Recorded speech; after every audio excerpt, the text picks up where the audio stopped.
Okay, I think we're live. Let me know if you can hear me, guys. Just going to jump on.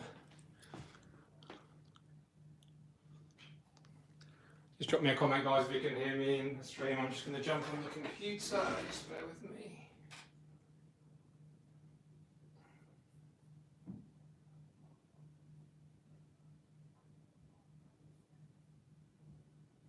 There we go. We're live.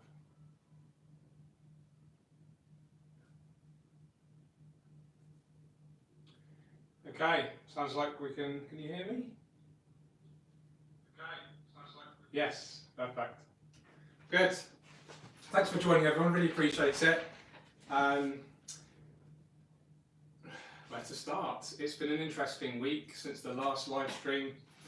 Things have gone even more intense with the corona. I don't want to talk about corona too much, but I think it's important to address this worldwide situation we're going through. And actually, with in terms of aquascaping, I think it's actually a really good opportunity. I've said this in a few live streams already on Instagram and my own channels, Tropica Instagram in particular, that we should use aquascaping as a source of therapy to help ease any anxiety we have, to keep the children entertained. If you live with children, if you live with a partner, other family members, maybe it's a hobby they might like to get involved with as well. Fun fact for you today, my eldest stepson Harrison, he maintained this aquascape for me, and actually my Malawi Cichlid aquascape, the URSA Highline 175, so that was a proud moment for me. He did a great job. He even cleaned the filter, did a huge water change, cleaned the glass, did all the kind of basic maintenance practice. So I think this is a really great thing. Get your kids involved with aquarium maintenance if you can. I will show you in more detail the existing aquascapes, and also I have 3 brand new tanks to show you in more detail, and I'll tell you what's going to happen in there shortly. So drop me a comment, guys. Where are you from? Let's have a look where you're all watching from. It's always interesting to see everyone from all over the world, and hope everyone's well, hope everyone's safe, and no matter what your country's situation in terms of recommending if you stay at home or you're allowed out, I hope you're staying well and safe, and I hope your family members and friends are as well. In the UK, we are allowed to go outside once a day to exercise and to perform any essential shopping trips. That's pretty much it. We're on lockdown apart from that. So I know a lot of people are kind of going stir crazy perhaps, and it's just a different world we're living in right now. But I'm confident that we'll get through this. We're not sure how long it's going to take. But I'm very grateful for the fact that I live with my lovely family, and I have my hobby to keep me entertained as well, and I'm very grateful to be able to work from home. So if you are self-employed and you are potentially struggling with income, then I hope you guys are okay. I hope you still have your hobby that you can use, as I say, to help kind of relax and just kind of disconnect maybe from all of the stress and the uneasiness that's going on. And use aquascaping as, like I said, a sense of mindfulness, something else to focus all your attention on. If you can't control the outside world, but you can control how you react to it, and you can definitely control the state of your aquarium. So, make it look as beautiful as it can. Enjoy it. If you can't afford to buy new plants, new hardscaping materials, then you can maybe rescape it for free. If I wanted to, I could take literally all the plants and hardscape out of here, rearrange them, throw away all the unhealthy plants, plant all the healthy ones back again in a different way, and you can create a completely new aquascape by using exactly the same materials. So top tip for you there: if you are low on resources or low on the means to obtain the resources, you still may have the resources right there ready for you. So yeah, just something to think about. So let's just take a quick look at the comments, guys. I want to give a special shout out to my colleague from Tropica, Radu, who's moderating this, and any of my other moderators that are online as well. Really appreciate it. Thank you. So lots of people from the USA, lots of people from the UK, Poland, Nashville, Tennessee. all over the world. It's really great to see. It's really great to be able to bring a community together through aquascaping. I think that's one of the best things about aquascaping is actually it's a hobby that doesn't know any borders, you know, and actually in a way it's kind of similar to what we're experiencing. There isn't any borders with this pandemic, so in a kind of weird way it's got something in common with what's going on aquascaping. Basingstoke, wow. 2 free rescapes this week. Yeah, let me know if you've been rescaping or what you're doing with your hobby at home right now, if you're getting to spend more time with it, enjoying it, and share. Let's use the comment section as a bit of a community to engage with each other, and you know, share your tips, tell everyone what you're up to with your own aquariums at home. I think it's a really good opportunity, you know, to share this beautiful hobby together and spread some positivity in this crazy world that we're living in right now.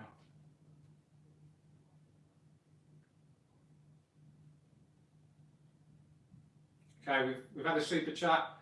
I'm not here to ask for super chats. If you want to drop a super chat, I'll probably do a bit of a Q&A session at the end, and if you definitely want your question answered, then drop me a super chat, and it just means it highlights it for me, and I can definitely, hopefully, answer your question at the end. So,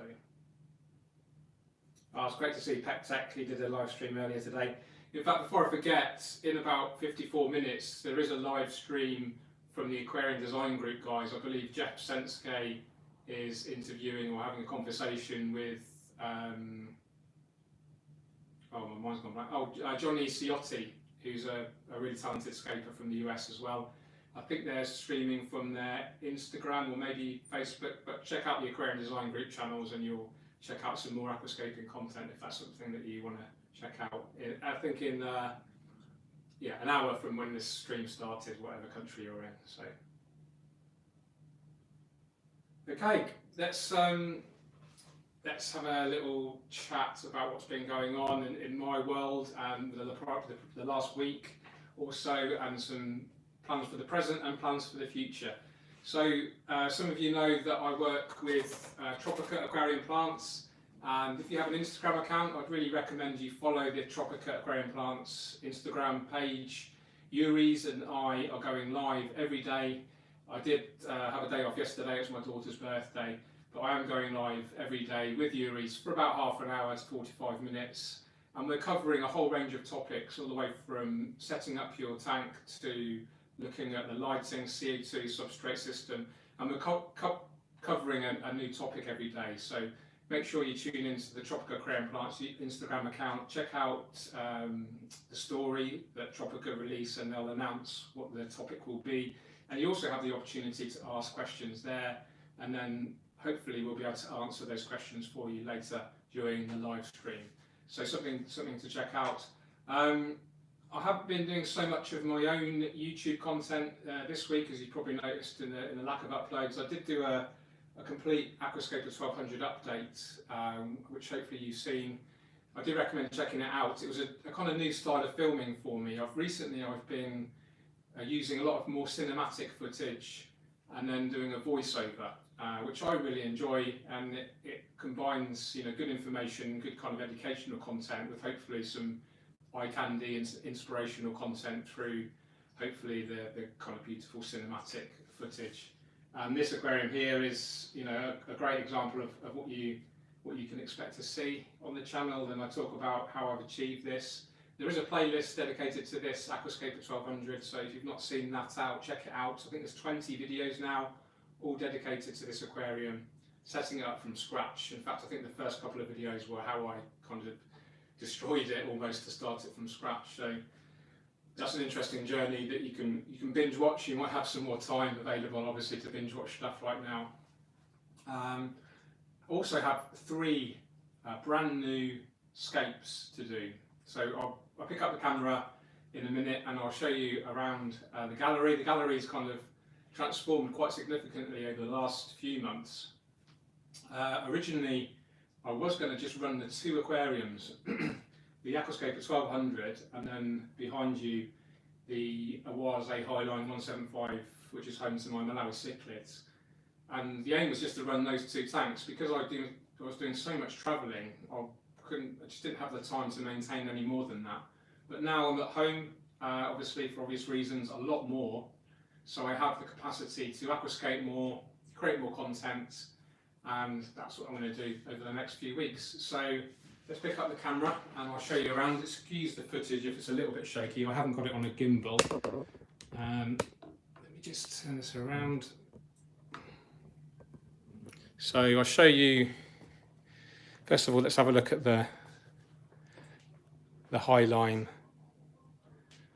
175. This is great. Thanks for the super chat. Someone's dropped me a €20 super chat. I really appreciate it. Thank you so much. This is looking great. Now there is some kind of, I'm getting some feedback that it might be a little bit overstocked now. This is a 175 litres, which is about 45 US gallons.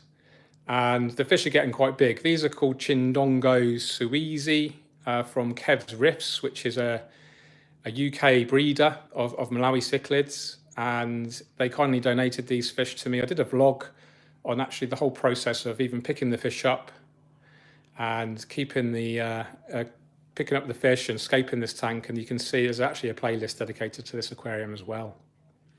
So Harrison, my stepson, also maintained this today, cleaned the rocks, did a big water change, and you can see the fish are looking really healthy, really active.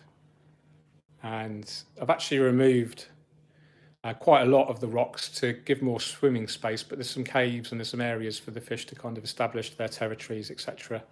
So I am doing 2 large water changes on this every week, probably about 75% water change to maintain water quality. There's no plants there to use as a nutrient export, so I do need to rely on these large water changes, obviously, to maintain the water quality.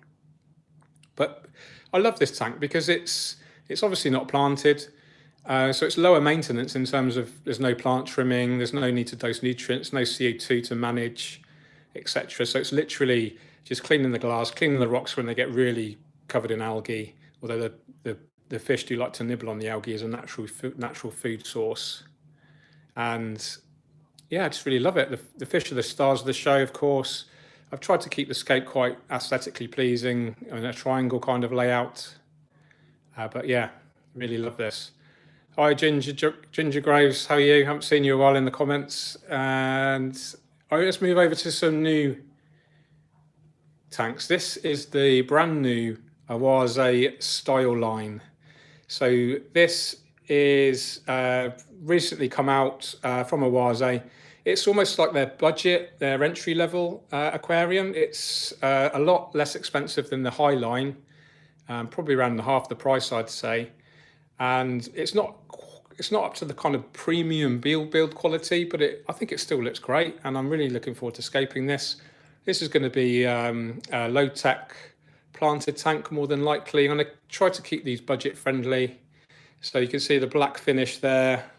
Got a black background. I actually painted the back. Well, I actually got my stepson again, Harrison, keeping him busy with jobs around the house. He painted the background black, did a great job. So really excited to scape this. And then let's move over to the other part of the gallery. Here we have another Awase style line. This is in the white finish. And this is the style line 85. The other one was 125 litres, which I think is 33 gallons or so. And this is it's called an 85, but I think it holds about 65 litres. So it's about 15 US gallons. So again, I'll probably keep this relatively low tech.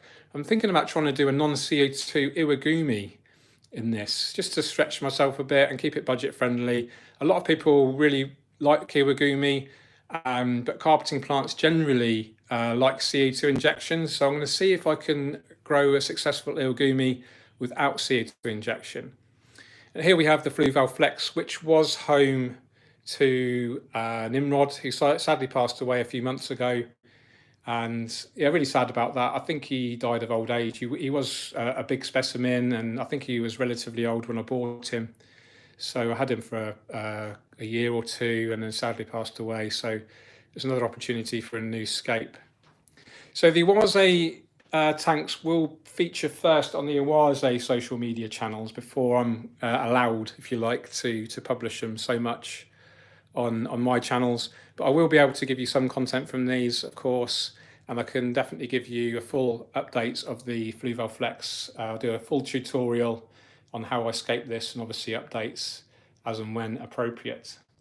So really excited to give you lots more content from these brand new tanks soon. Let's have a look at the Aquascape 1200 in more detail. This is looking really great. I mean, the plants are just so healthy and rich in colour, and I'm just really happy with the way this is developing. Thinking of entering this into the IOPLC.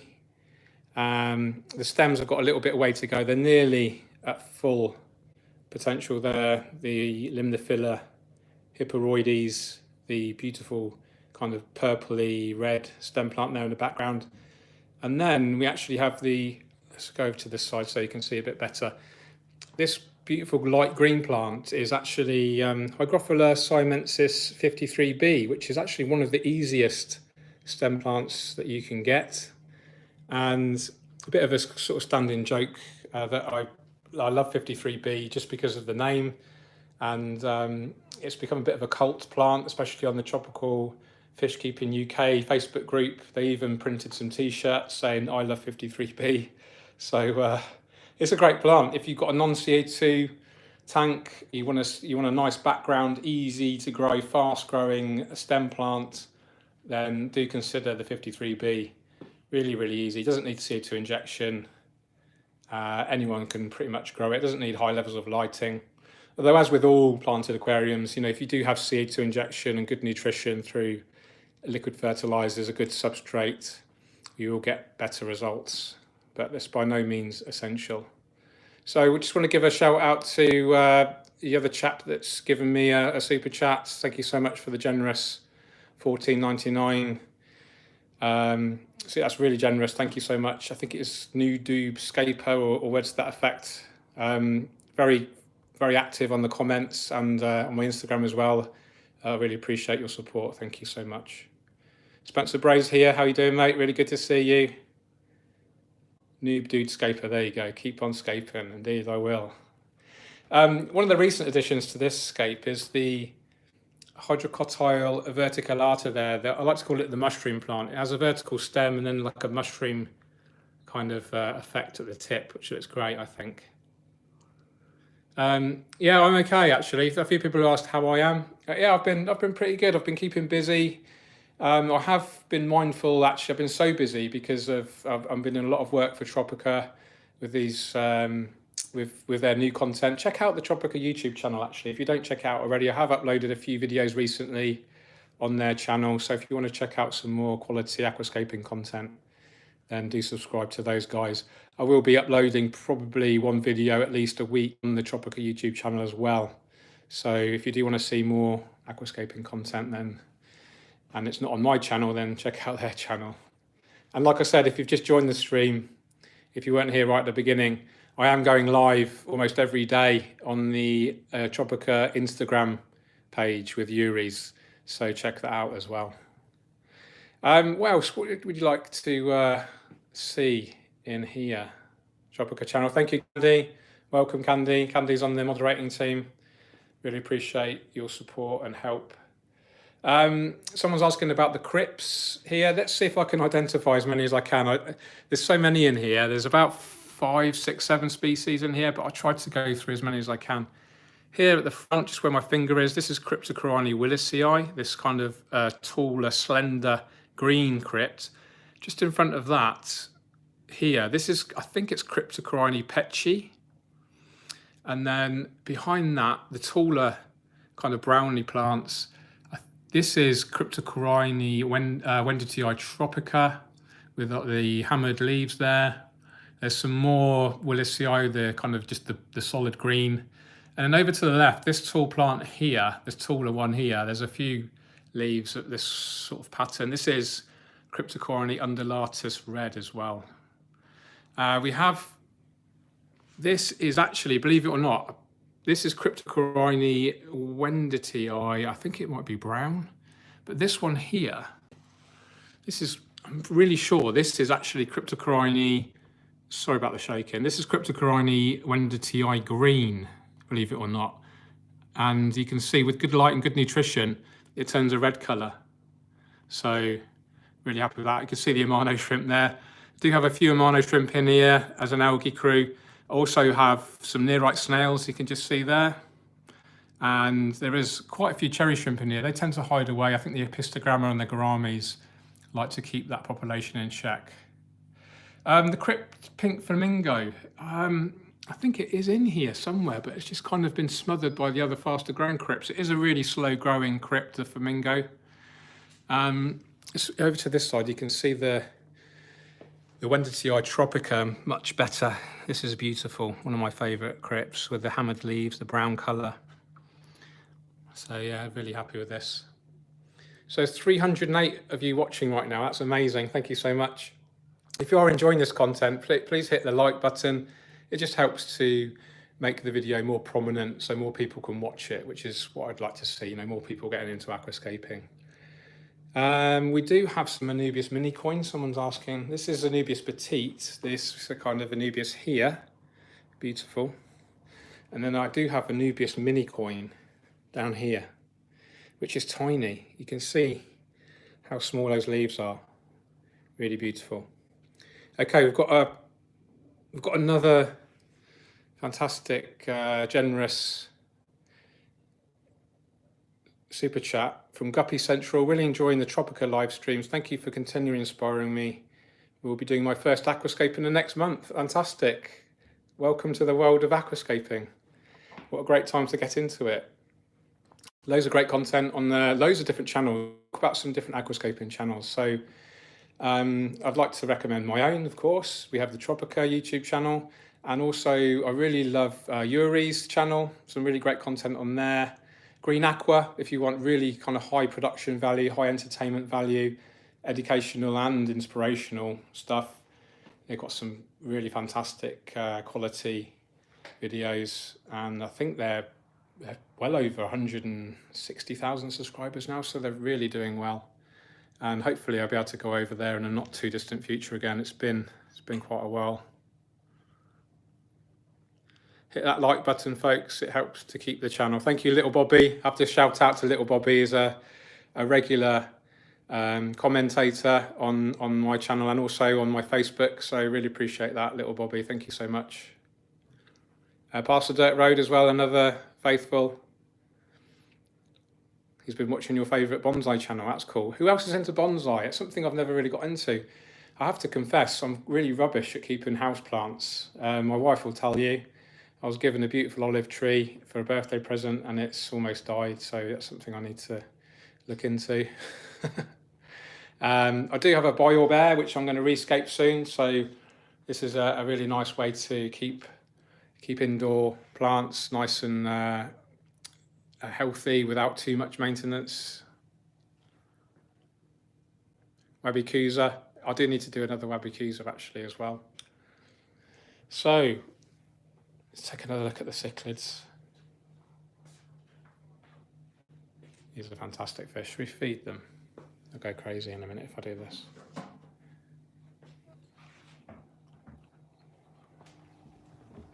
Let's get the fish food out.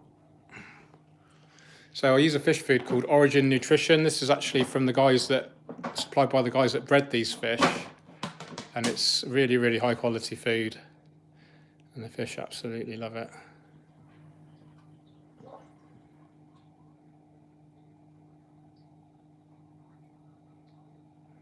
Do I get a shout out if I donate a rash? Yeah, I guess so.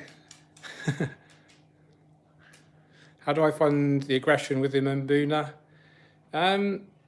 Not too bad. I mean, they do chase each other around and stuff, but there's no like I would call over aggression.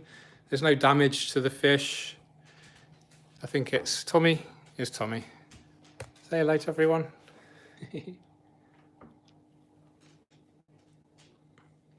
I missed a donation from Ginger Graves. Thanks Radu. Can't grow Java fern. New plant dies back.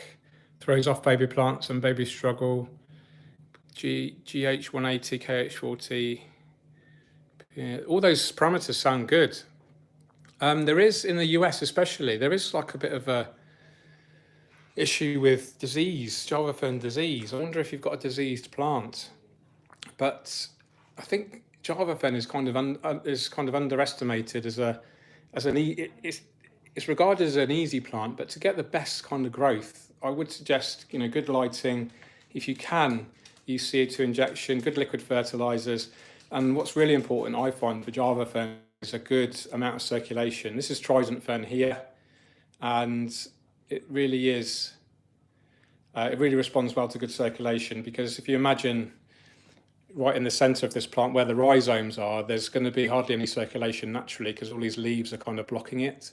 So the more circulation you have, the more opportunity there is for the CO2 and the nutrients to get to that rhizome, which is where the new plants are growing, the new leaves are growing from. So I definitely recommend maybe upping your circulation levels, maybe a little bit more fertilizer. It's an epiphyte plant, so it has to get its nutrients from the water. So maybe invest in a really good quality comprehensive fertilizer that includes nitrates and phosphates. It does tend to use a lot of nitrogen, I find, Java Fern. So maybe get a fertilizer that contains nitrates. Chris K, hey George, how would you fight Staghorn in a low-tech tank? Staghorn is actually usually, I find, caused by either lack of maintenance, so maybe a dirty filter or excess accumulation of organics in the tank itself. So think about more water changes. Think about just making sure that substrate's not got too much accumulation of detritus, etc. Oh, Lepistogramma's out. Check him out. Check he's a beaut. Oh, he's going to hide behind the rock. Let's see if we can go around this side. No, he's hiding again. Let's have a look. Just going to sit down here so we can get a bit more of a comfortable view for you. You can just see the Asian rummy nose there in the centre of the screen. Beautiful fish. Yeah, the Java Fern is really central. It's a really good point actually, and I'm not trying to defend myself, but it is really central. But I think the off-cent, you see this red stem plant here, bunch here, and then the green here, and actually the wood isn't too symmetrical. I have the hydrocotyl off centre here. So although the main focal point of the fern is centralised, you also have the Frodo stone here. So actually the whole thing, I think, for my eyes anyway, is quite well balanced. I do get a lot of commentary about this looking like a Highland cow with I don't know if you saw my last video on the 1200. Yeah, you could say it's too symmetrical, but I really like it. I might thin the fern out though, it is getting quite big. I could split the fern up. I could just literally remove this whole clump and then divide it up and then maybe spread it around a bit, but I don't know what I'd put in the center, maybe some more hardscape, I'm not sure. But at the moment, I'm really happy with it. And, at the end of the day, I'm very open to feedback and constructive criticism. And, this is the way you can really improve if you're really, really want to take some advice from some more experienced folk. There's some certain Facebook groups that you can join. They've got a really good community, an active community, where they're encouraging folk to submit their tanks and get feedback. I think this is a really great way to improve. So buffalo, there we go. Yeah, this is you can definitely see the buffalo effect with the horns there of the wood. We've got another super chat. Thank you so much, Austin. Andres Lukash, hello, I'm a beginner. I'm looking for easy plants without CO2. Can you help me? Yeah, I'm going to plug Tropica again because they have a great website, and there's actually a whole kind of list called the easy category. They have got a traffic light system where the easy plants are labelled green, and then they have medium plants which are like an orange, and then red. The red label, which is advanced.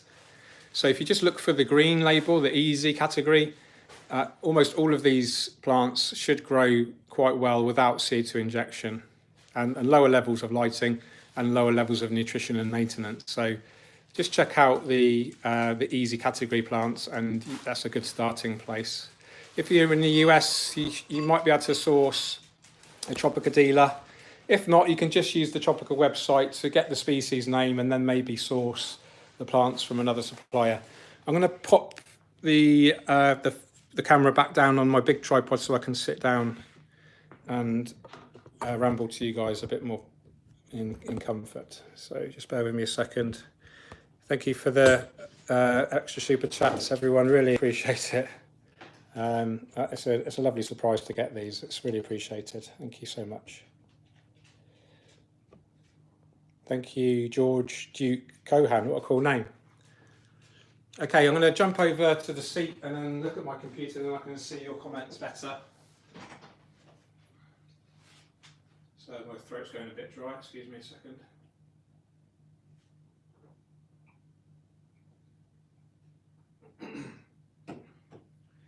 Okay, I'll just pick out some comments that just sort of spring to my eyes.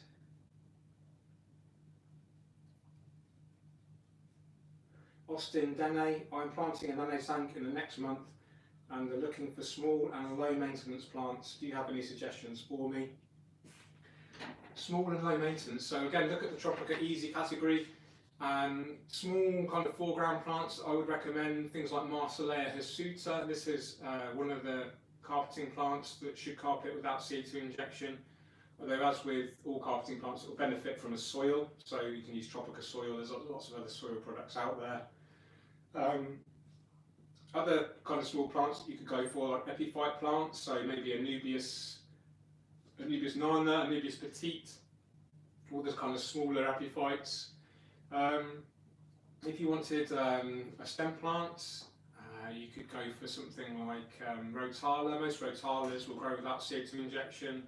Rotala rotundifolia in particular is very easy. And maybe even Vallisneria. This is a great background plant which doesn't necessarily need CO2. In fact, Vallisneria will actually get a lot of its carbon source from the bicarbonates in the water, so it actually does better in harder water. So if you have really soft water, you may struggle with Vallis, but most species are fine.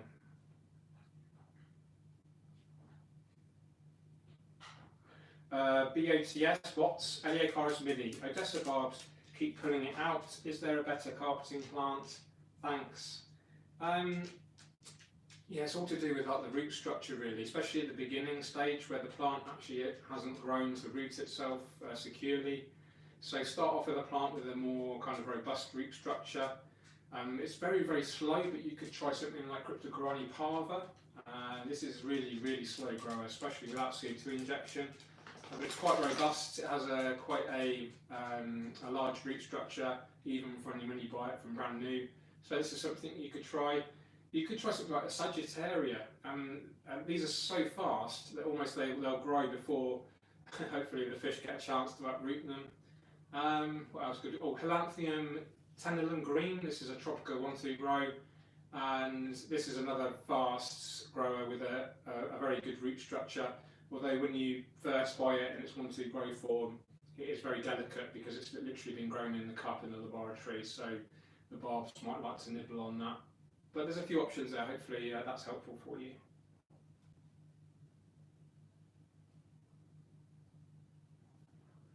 Yeah, thanks George Duke Cohan for the super chat. Alex Niebernan. €5 super chat, thank you so much. Animal charity and user live stream. Yes, Ken Jepson, have you got the hydrocotyl verticillata? Remember, you did mention what I really liked it. Yeah, it looks great, doesn't it? I might actually add a little bit more to the left. It actually also considered Ranunculus inundatus. So I don't know if any of you guys are familiar with this plant. It's actually quite similar in its growth pattern to the hydrocotyl there. It sends up almost like a vertical stem, and then it has these beautiful umbrella, almost like a palm tree effect leaf. I don't know if anyone has got the skills to quickly type in Ranunculus inundatus and maybe even link it.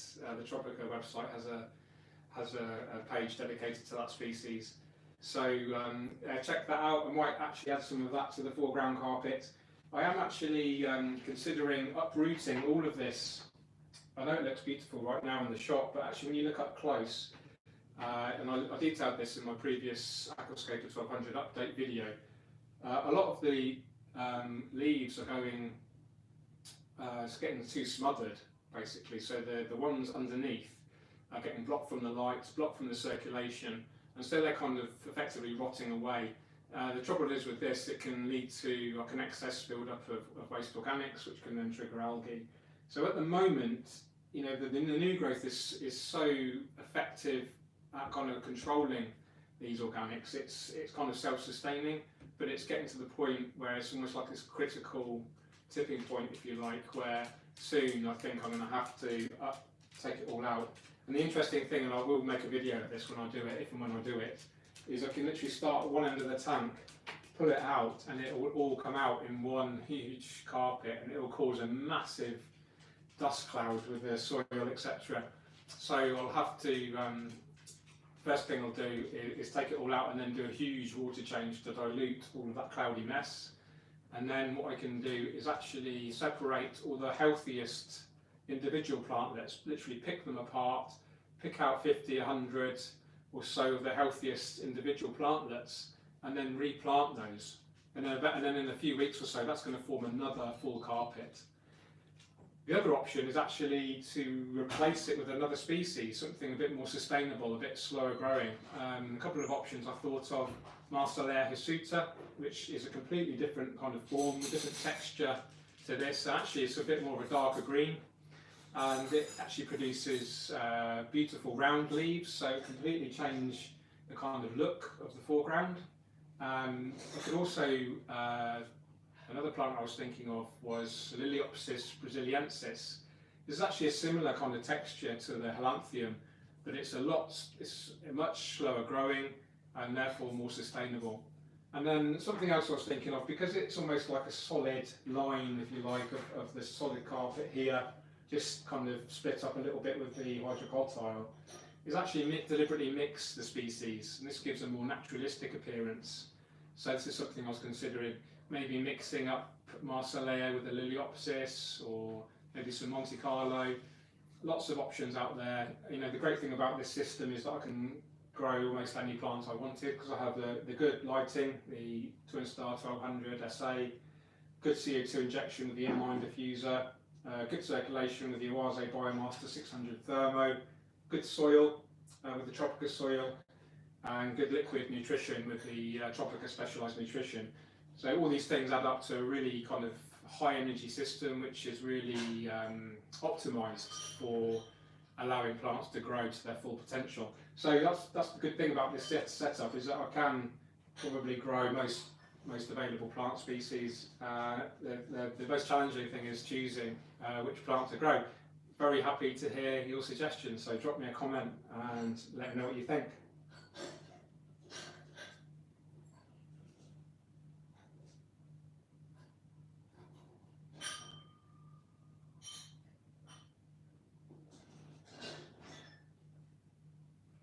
Okay, so let's ask some more questions. Charlie Burgess, MD, and George need to do a scape off. That'd be good fun.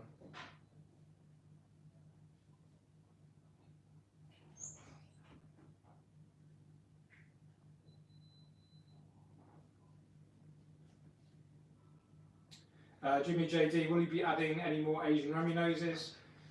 Maybe. There's definitely more capacity for more fish in here.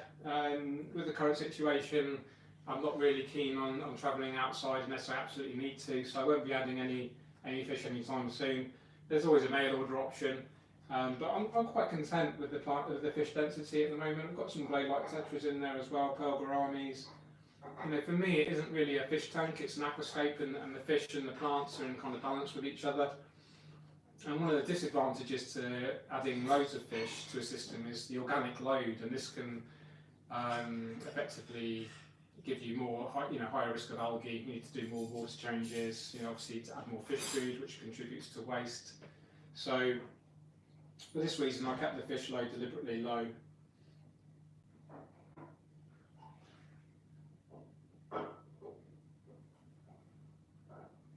Johnny Fuller, how am I gaining subs from chatting on this stream? First video later today. That's the beauty of social media, my friend. New Mexico Aquatics, little Bobby.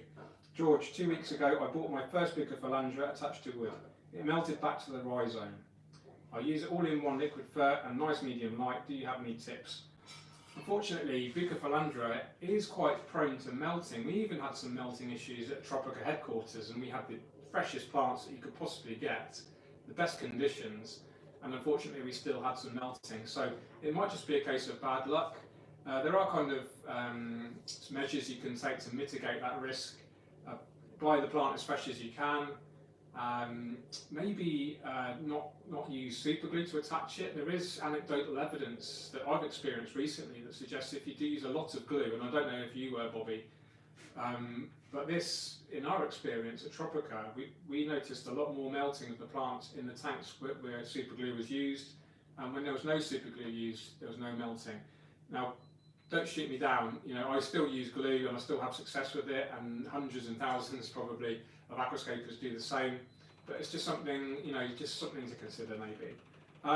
So buy the plant as fresh as you can. I'd always recommend buying the Bucophalandra from a nursery in the States, or someone that's getting it from a reputable source.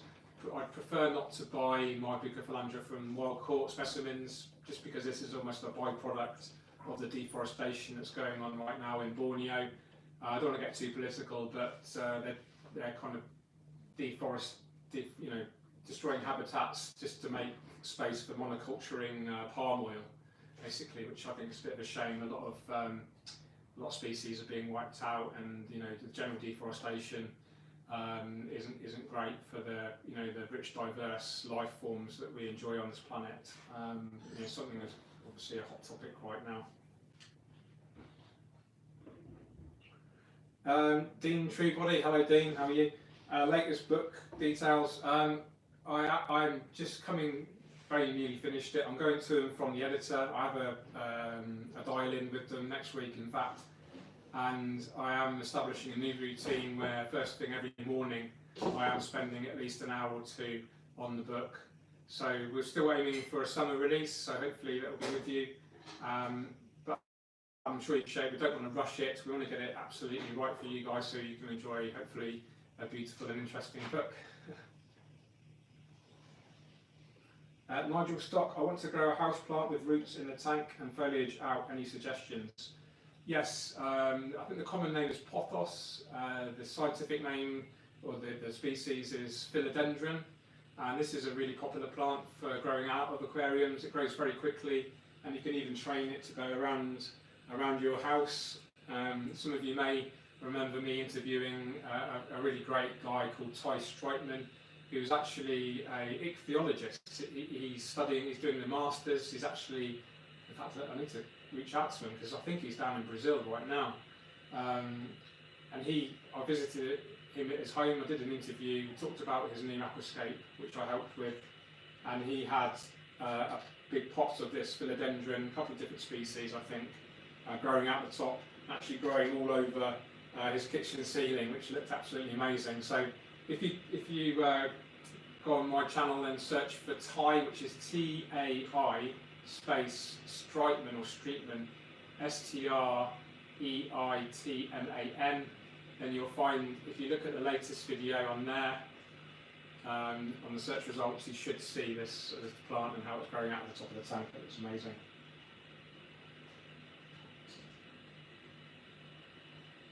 Amateur Aquatics, hello mate, how are you? I've got to give a shout out to my ex-military friend, and he has a good YouTube channel as well, so check him out, very entertaining, and he's good friends with the guys from Green Aqua, so shout out to Amateur Aquatics. Dry start method, can it be good for stem plants too? Thoughts on it, mate? Just done my first dry start, I might throw in some stems, see if it works. Thoughts please, mate? It's definitely worth a try. Stems are more prone to melting, I would suggest, in a dry start. But if you buy them in their out of water state, so I guess you'll get them from Green Aqua, make sure you get them before they put them in their underwater holding system. Probably best not to get the ones you grow either, or the tissue culture, because they've almost already adapted to their underwater environment because they're grown in like a liquid media. So get a potted variety. Ideally a species obviously it's been grown out of water, but it's also quite, how do I say, quite robust. So something like a hygrophila would be good. They have quite a woody stem, and they've really adapted well to grow out of water. So this would probably do well in a dry start. Dry start method is a really quite a popular topic. It's something I don't really do much of. I prefer to see my aquarium full of water right away. But it is an interesting technique, and you can potentially grow a full carpet, or get those plants grown in and rooted before you add the water, so you don't get that kind of early algae stage that a lot of people go through. But for me personally, I just like to fill the tank up with water right away, follow that up with large frequent water changes, good CO2 management, good nutrition, good circulation, and those plants will hopefully grow and adapt, and hopefully you won't get many, if any, algae issues.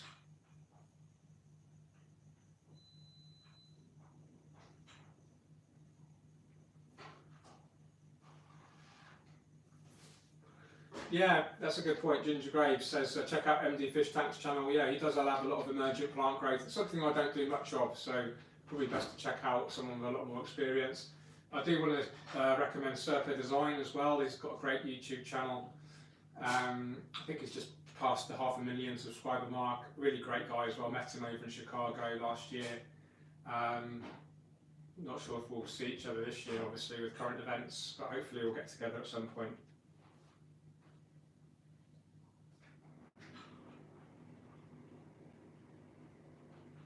Jeep House, George, thank you for your work and dedication. You've been such an inspiration, and the reason that I fell in love with Crips. Yes, a man after my own heart. Yeah, thanks Candy for the link to Serpa Design.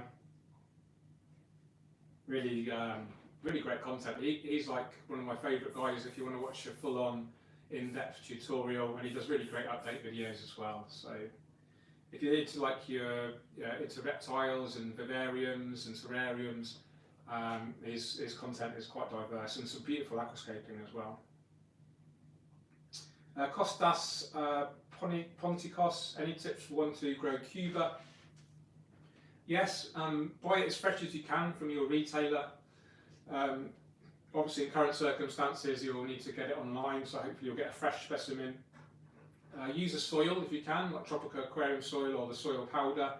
The powder is particularly good for Cuba because it has such a delicate root structure, and the soil and the powder is more conducive to anchoring that delicate roots. And then split it up as much as you can, and then you can push it in the soil quite deep. And then if you have good conditions, good lighting, good CO2, definitely recommend good light and CO2 with Cuba. This is Hangout Glytricoides Cuba, by the way. Then you should get good results. But just be patient with it. But once it starts carpeting, then you're on to a winner. It should do really, really well. So good luck. Okay, we're at 48 minutes now. We'll probably go to for another sort of 12 minutes or so. Really happy with the Q&A, guys. If you are, just carry on doing this Q&A. Maybe we'll get a bit more close with the tank so you can enjoy the aquascape a bit better. Let's try that.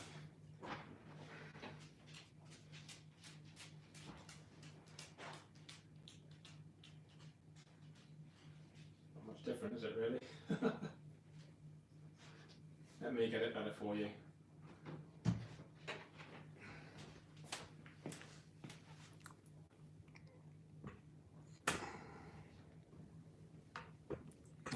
Yeah, that's better, isn't it?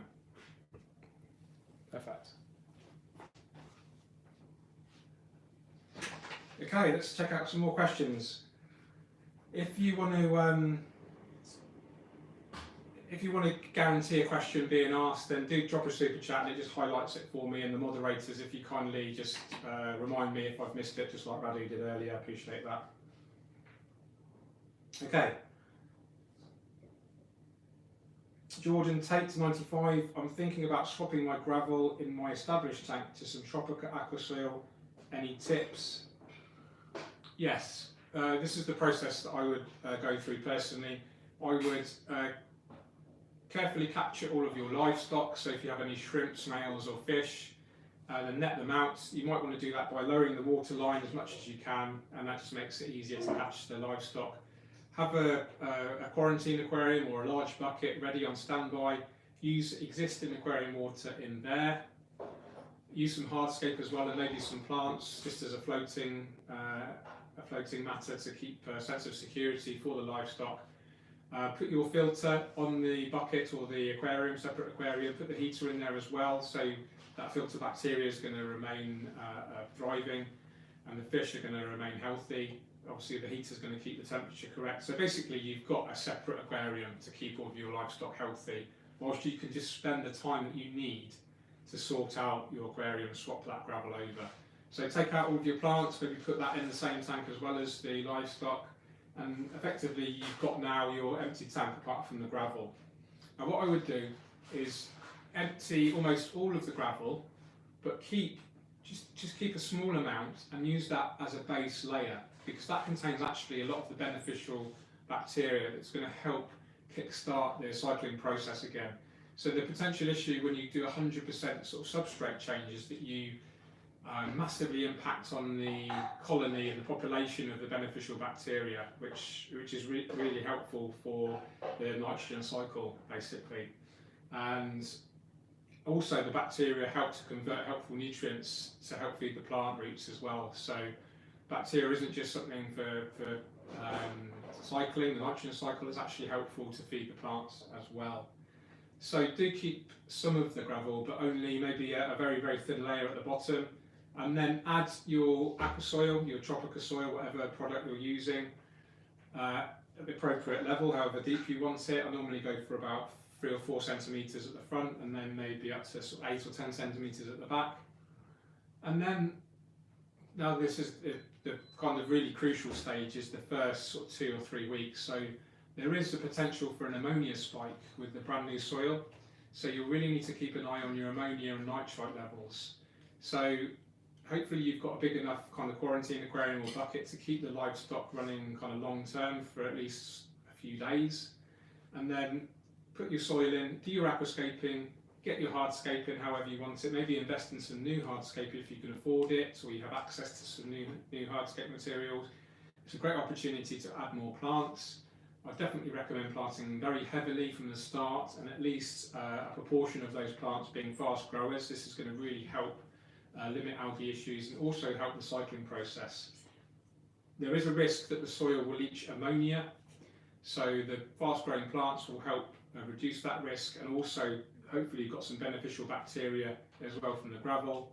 And then if and when you add your filter from your quarantine tank or bucket, that will have enough beneficial bacteria in there as well to limit the impact of any potential ammonia spike. Hopefully all that makes sense. So you've got this new soil in there, put your hardscape in there, get all your new plants in there, or your old plants as well, and then after a day or so of having it all planted and the water settled, etc., then I would test the water for ammonia, and if it's undetectable, then I would put in your fish, put your filter on there, and then hopefully you'll have a trouble-free startup. Keep an eye on the ammonia and the nitrite in particular. You'll need to buy some test kits, and then I'd perform at least a 50% water change every day for the first week, every second day for the second week, every third day for the third week, and after 4 weeks you can drop down to a 50% water change once a month or so. So quite a long answer, but it's quite important that you get that process kind of right, otherwise you'll end up with a disaster. Okay, we've had a super chat. Chris L1, thank you so much for the £10 super chat. I have a large boost that always has black beard on the outer edges of the leaves, really healthy plants, no other nuisance algae. I'm at a loss, any tips? That's a really tricky one, isn't it? Because everything else looks great, and it's so frustrating when it's just one plant that's getting the algae. If everything else is really good, I'd actually resort, and I don't normally recommend this, but I'd actually resort to using some form of chemical treatment. I would start off with hydrogen peroxide. This is a lot less potentially harmful than glutaraldehyde, like a so-called liquid carbon product. So you can either do it with a tank full of water, or what I do actually for a kind of a more, arguably a more effective result, is to drop the water line down so that Bucophilandra leaf is exposed to the air, and then I'll get some hydrogen peroxide, probably a 3% solution. I think you can buy it online quite easily, and get a paintbrush and then literally paint the hydrogen peroxide on the blackbeard algae, and you'll see the blackbeard algae literally fizz and it will kill it. Fill the tank up with water again, do a big water change, and then hopefully that will kill the blackbeard algae, and then with enough decent plant growth throughout the whole system, that will hopefully prevent the blackbeard algae from coming back again. Now, what I normally suggest is if you are suffering from algae issues, you really need to identify the cause of those, not the symptom. So the symptom is the algae in the first place, but you need to address the cause of that. But from what you said, if it's just limited to that one species of plant and everything else is doing great, then this may be a time to actually address the symptom and not the cause if everything else is working okay. Hopefully that makes sense, and thanks again for the super chat. David Bono, hydrogen peroxide will melt Bucum vallis, it's fine with every other plant. Okay, I stand corrected. I think I've used hydrogen peroxide myself on Bucum without an issue, so do so at your own risk. Obviously David has had an issue with it, so I don't, disclaimer, do so at your own risk. Bill Howie, tropical soil or powder or a combo? It depends on the aquarium size and the plants you want to grow. I actually, in a smaller aquarium, I like to use the powder because it gives a better sense of scale. The Tropica, the powder granules are quite a bit bigger, but if you're fully planted, then it's almost a moot point because you're not going to see it. The powder is more useful if you want to plant delicate root structure plants, especially the Tropica 1-2 grow carpeting species. Most of these have really, really small root structure. In fact, most of the 1-2 grow plants do, because just by the nature of them being baby plants. So what you can do is go for a layer of the regular normal type and then top that off with the powder type. So maybe it depends on the size of the aquarium, but you could use 2/3 normal and then 1/3 powder. So it's up to you. They're both exactly the same product, they're just a different granule size. And you'll pay a little bit more for the same volume of the powder because you're actually getting more of it because there's more weight. So that's the reason it's a little bit more expensive. They're not just ripping you off, it is generally getting a little bit more of the product in terms of the weight. Hopefully that makes sense.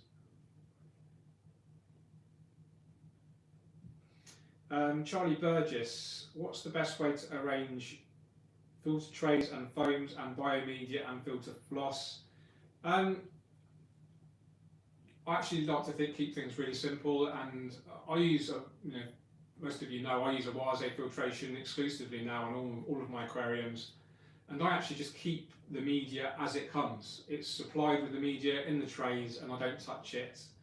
And I'm not even, I couldn't even tell you what order those are in. But generally speaking, the finer the particle size of the media, the further away from the intake it goes, so it kind of polishes the water gradually. You definitely want the filter floss as the last stage, otherwise it will just get clogged really quickly. Although you could use it at the first stage and use it as a pre-filter and then take the filter floss away and replace it frequently.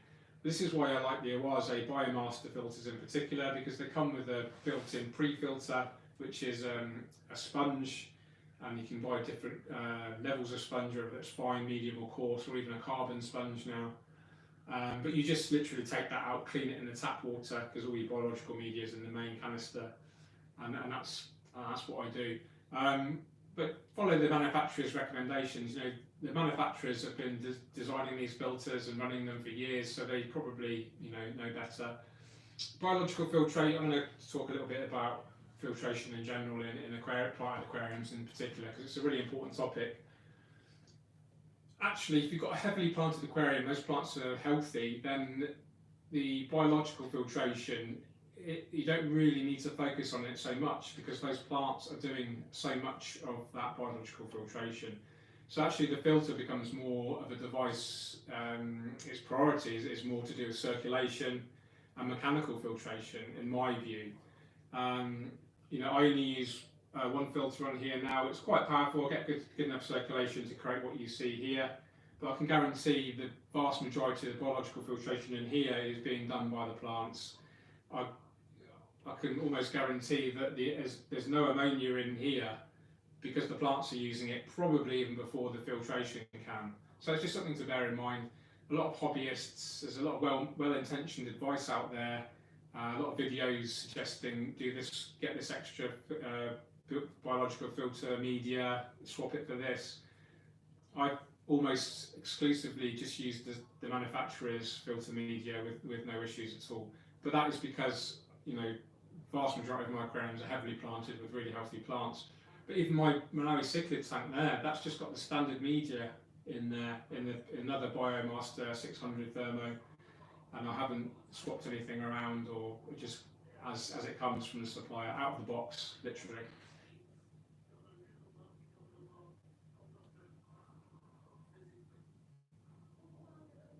Yeah, Ponguru would be disappointed.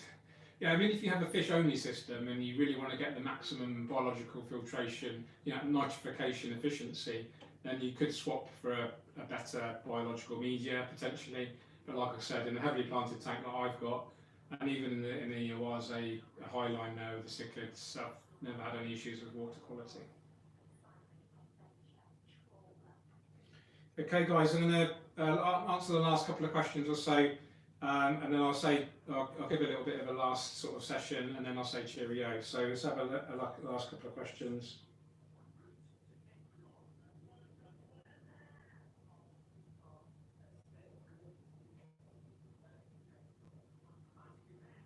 Okay, a few people saying definitely don't use hydrogen peroxide with boost, so yeah, maybe err on the side of caution on that one. McCraver, what lawn did I use here? This is the Halanthian Tantalum Green, Tropical 1-2 Grow. Doing really well, as you can see. Michael Largent, did I miss it? Have you set up the Bio Bear? No, not yet. I did set it up probably over a year ago now.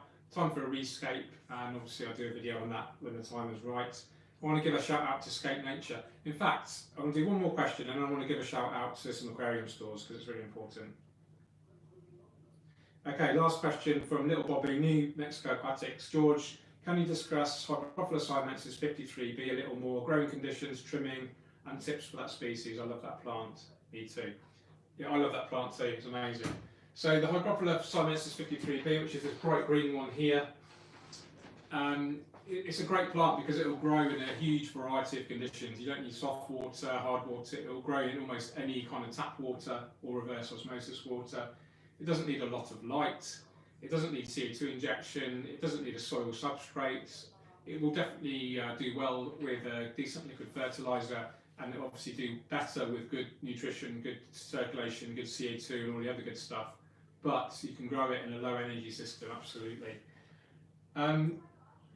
Things to kind of observe are the lower the lighting, actually the kind of more leggy it goes, so the bigger the gap, the nodes we call them, between the leaves. So that's something to bear in mind. You won't get this kind of compact and dense growth that we have in here when you have low energy conditions. So the more light, the more CO2, the more compact the growth, and actually the smaller, generally speaking, the leaves grow.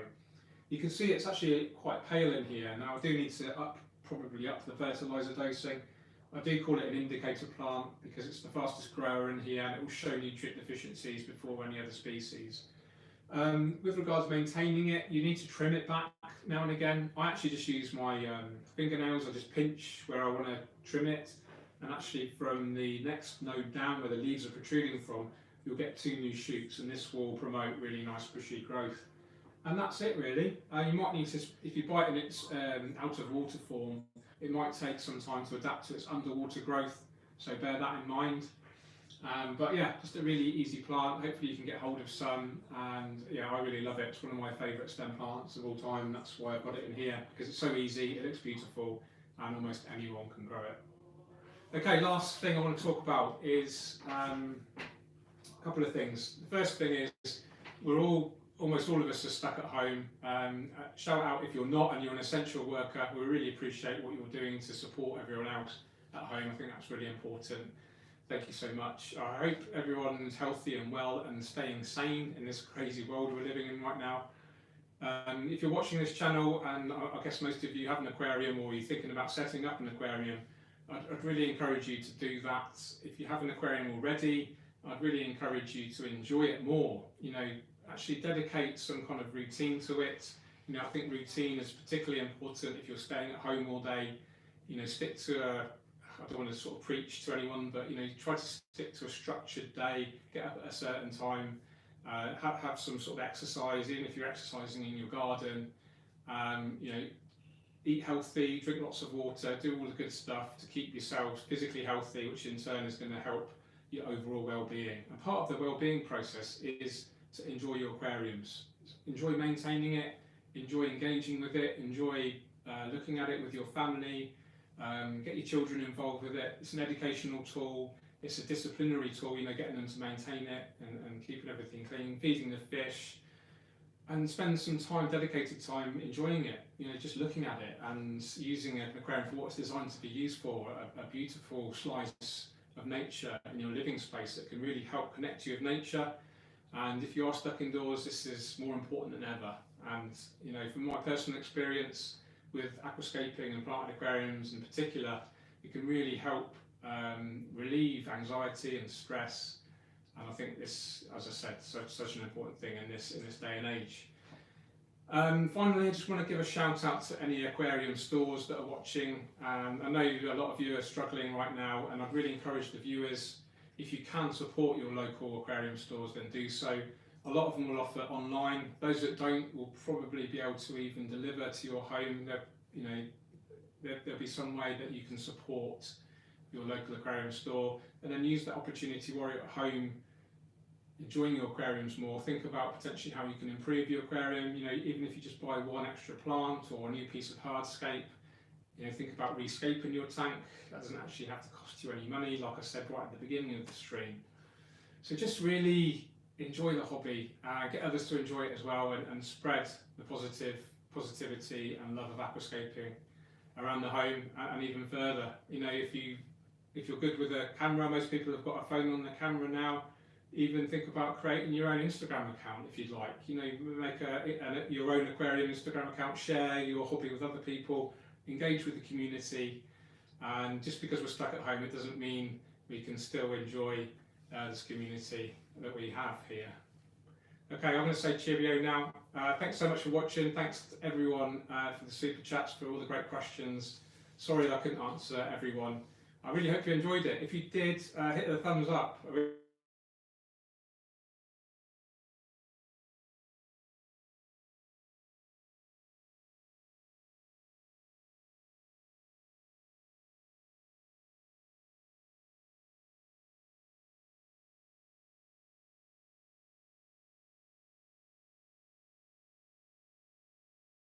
Media manager on the Tropical Instagram account, so check that out as well. And I'm going to say cheerio. Take care, guys. Look after each other, look after yourselves, stay safe and healthy, and all the best. Take care. Keep on scaping. Cheerio.